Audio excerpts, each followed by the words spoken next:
Good morning, my lovelies. So today we get to learn something 100% completely new to you guys. It's kind of exciting for me, but probably isn't for most people. There's another number system out there, and we take it pretty seriously. It's called the complex numbers. They're a number system that is outside the reals. So in the very beginning of the year, I alluded to them whenever we drew the natural numbers with the whole numbers around them, with the integers around those, with the rationals around those, and a number was either rational or irrational, and then the rationals and irrationals were the reals.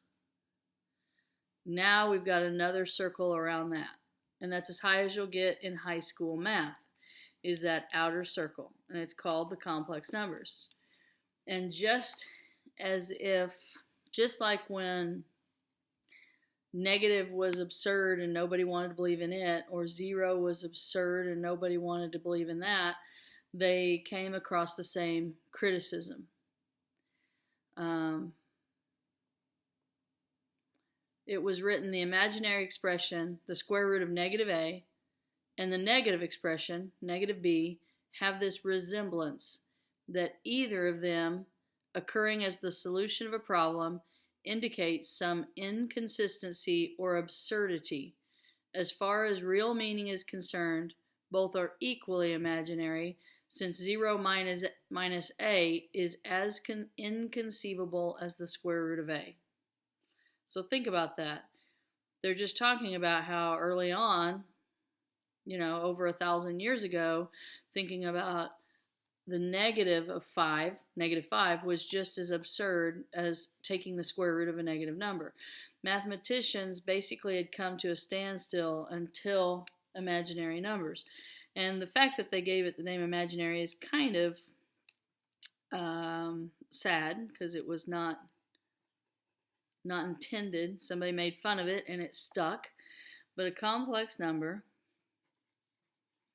basically is written in the form a plus bi, where a is the real part and bi is the imaginary part.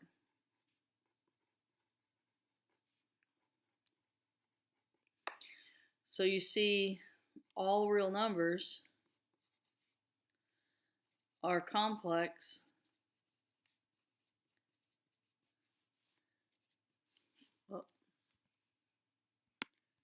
Sorry, I'm moving stuff around.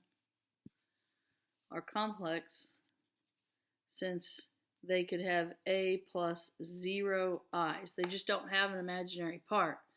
It's no different than integers are integers, and some of them are negative, so that makes them negative integers. That's probably not a good example, so forget I said that. But all of the reals are also complex. They just have 0 imaginary parts. There's a real part to an imaginary number and an imaginary part. Basically, I, by definition, is the square root of negative 1. People had been solving some pretty complicated equations over the years, and then they came to a standstill because they kept having to take the square root of a negative number. And so because of that, they came up with this new notation that took a while to catch on and was made fun of, like every single thing that's ever been an advancement in math for millennia. This was one of the latest and biggest, was I was the square root of negative 1. So, if we think about that, I squared would be the same thing as negative 1 times negative 1. Which we can write. You're going to see some funny notation here. I'm going to keep rewriting these so you can see a pattern. Which would be the same thing as negative 1 squared. But we just learned that a square undoes a square root, so that's the same thing as a negative I.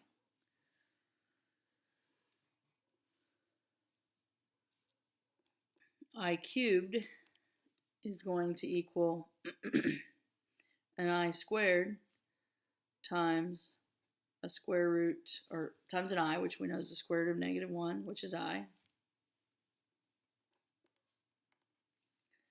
And I squared is, I just wrote that wrong. I squared is negative 1. So I cubed will be negative 1 times I, or negative I. I to the fourth would be an I squared times an I squared. Just looking at the properties of exponents. So it would be a negative 1 times another negative 1, which would equal 1. So when we get down here to I to the fifth, an I is just I. That would be I times I to the fourth, which is just I times 1, I. So you can see we're going to start cycling back.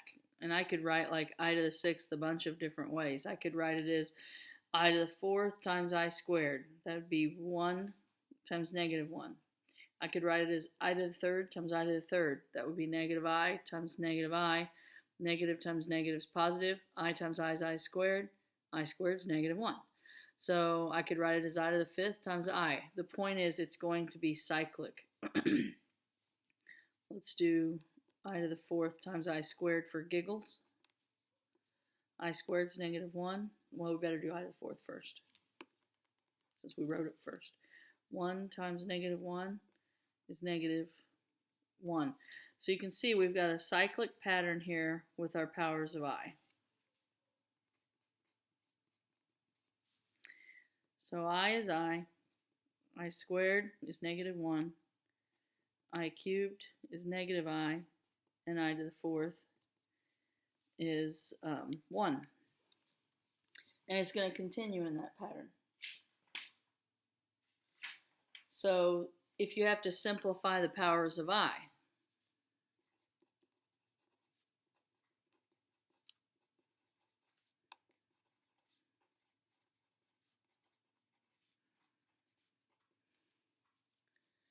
then let's say I say, what is I to the 53rd?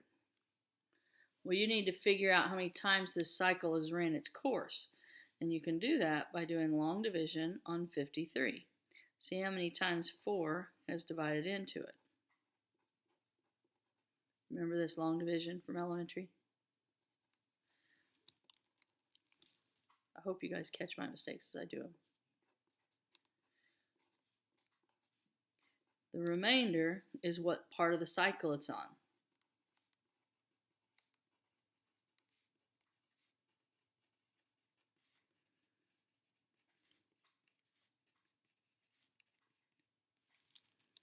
Struggling tonight.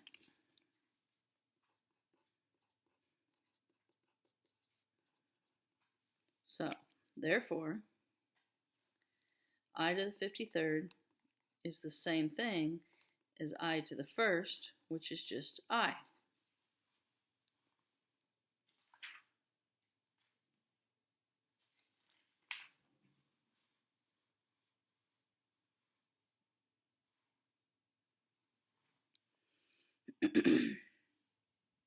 Try another one. I to the 1, how about 2018th? We can do that.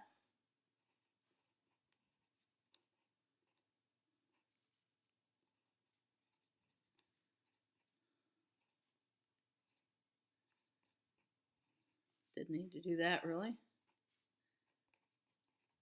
So I to the 2018th equals I squared, which equals, look up above, negative 1.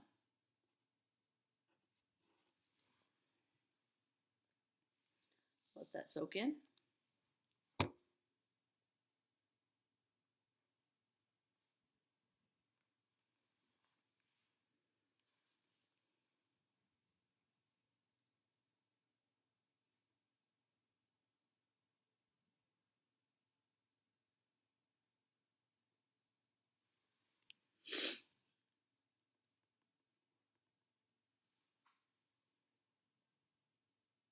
Okay. All right, let's move on. Next thing they might ask you to do is just simplify your imaginary numbers.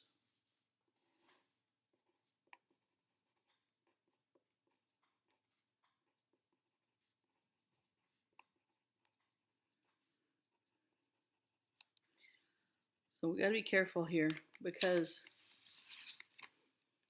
let me find a pretty quick one here. This is actually number 30 on the homework. The square root of -10 times the square root of -15. I know we have a rule that says the square root of a times the square root of b equals the square root of ab, but that's not going to be the case with negative numbers. We can't change that to the square root of positive 150 because we've dropped two imaginary i's. So this becomes square root of 10i times square root of 15i, which is square root of 150 I squared. We know 25 goes into that 6 times, and an I squared equals -1. So we'll have 6, 5 square roots of 6 times a -1. I want to write it all out just so we don't screw up, equals -5 square roots of 6. So we would have dropped that negative sign if we just multiplied -10 times -15. So you have to look at each number separately when you're doing that. Let's try another one. Let's go back up a little bit. We've got square root of 63, -63. This is number 20.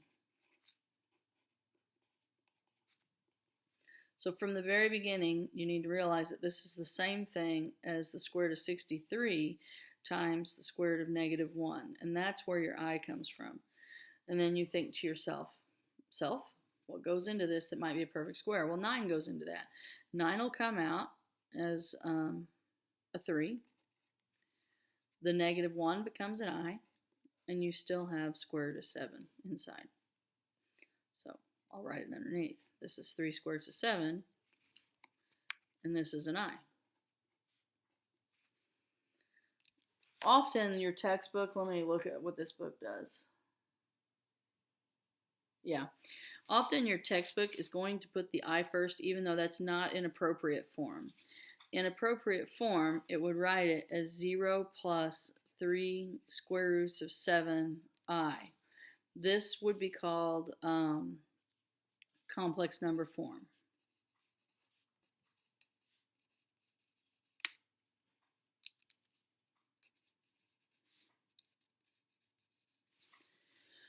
The reason we put the I first often, in fact, I could like to see if you guys can guess it. Why don't you see if you can guess why we put the I before the radical? Go ahead. Try to say it out loud right now, even though I'm not there. Try to.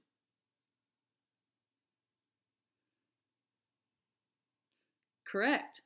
At least I'm hoping you're correct. I'm hoping somebody figured out that often the I looks like it's underneath the radical, so we would put it in front of a radical when we write it down. So that's why some textbook authors will do that, but it's really not the appropriate form. An imaginary number has a real part and an I. So properly, this really would be 3 square roots of 7 and then the I. But because nobody wants to get you confused with a textbook font or something like that, they have a tendency to put the I in front of a radical. Okay, let's move on. Oh no, Mrs. Stansell, what should we do on this one? Uh-oh, forgot my negative sign.